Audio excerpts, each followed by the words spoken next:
Hey folks, this is Traskanari. This is my 600th video that I'm uploading to YouTube. And I could have just uploaded another Kodor video. But you know what, I wanted to do something special, so I'm recording this while it's still fresh in my mind. I just saw, after last season, how I'm still having trouble believing that this movie exists. I went online to look if this is a joke. The comments I've found on IMDb that gave it 10 stars. Yeah, one of them even admits to being related to one of the actors. The others, none of the ones who gave it 10 stars have ever reviewed another movie. It's the only movie they've reviewed.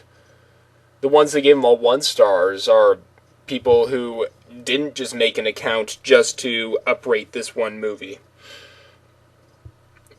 The one site that gave an in-depth analysis of this film was filmmonthly.com, and they said it's a deconstruction of the idea of a fictional film. When the actors forget their lines, they're reminding you that they're actors in a movie. Bull. The reason I call bull is because if this was intentionally made this bad, then there is no way they would have gotten $5 to $6 million to make this thing. It hurt me to watch. The actors flub their lines. The dialogue itself is utterly stupid, uncompelling. There is not a good line in the entire movie. Most of the dialogue is actors talking to each other about places they've never been, but have been through. One of the quotes is, I kid you not, is, "Oh, I haven't been there, but I've been through there." What is this? The lighting changes every single shot. You can see the shadow of the one light bulb they have to light the actors repeatedly. There are a few shots where you can see the cameraman's shadow. That is inexcusable, especially with a budget. I mean, that's $5 to $6 million. That's a small budget for a movie. This was released in theaters, but I mean, for a movie, look, I made a movie. You saw my short film, Schwarzbuch. You saw how bad that was. But stuff happened in that movie. And I didn't have any money for that film. I made that entirely on stuff I had lying around my house. Oh my god, this hurt. What else? The very beginning has it takes place in a hospital, quote unquote, which is obviously the director's house or something, because it's a pink room that looks like it's a kid's room they just took all the crap out of. There are 4 pictures of a brain on the wall to convince you that it is a hospital.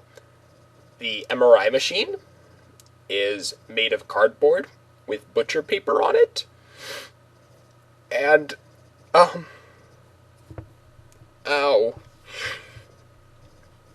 There's CGI in this movie. There's a long dream sequence. Oh, and by the way, first, the dream sequence involves random objects kind of floating around in front of a gray background. Cubes and circles and yeah.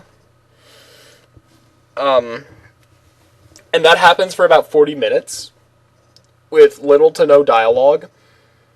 There's an occasional bit of music that happens during that.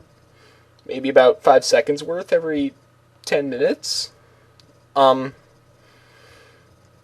god.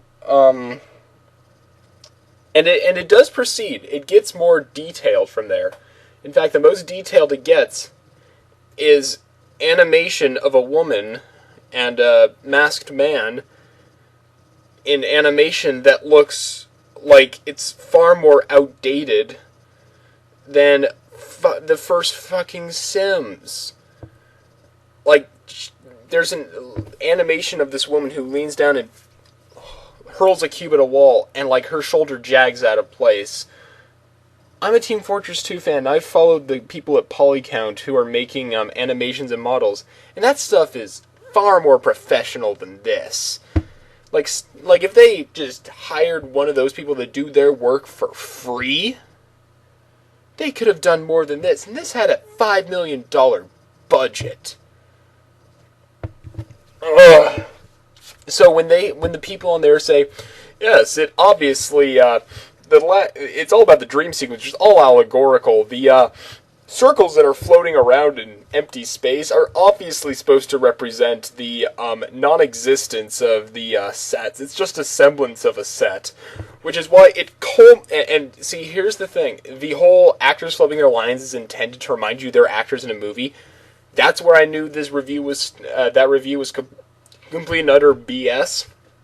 And the other part where I realized it was like when it slowly gets more and more detailed and more in depth until it culminates in a picturesque version of reality when it hold on, give me a second. I'm going to see if I can get a quote. Yeah, it talks about how the geometric shapes are supposed to represent how it's all the sets are sparsely decorated. But here's the thing.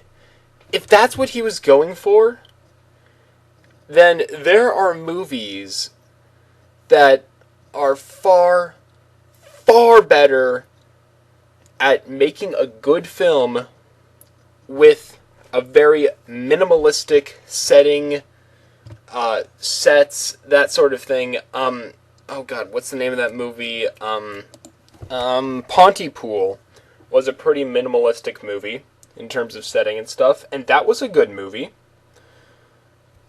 I mean, how can you do this? Look, unless the director comes out and says, unless the words coming out of his mouth is, I purposefully made my actors flub their lines, and then he shows where his $5 million went, then I'll believe that it's a deconstruction of fictional film. Sure. But until then,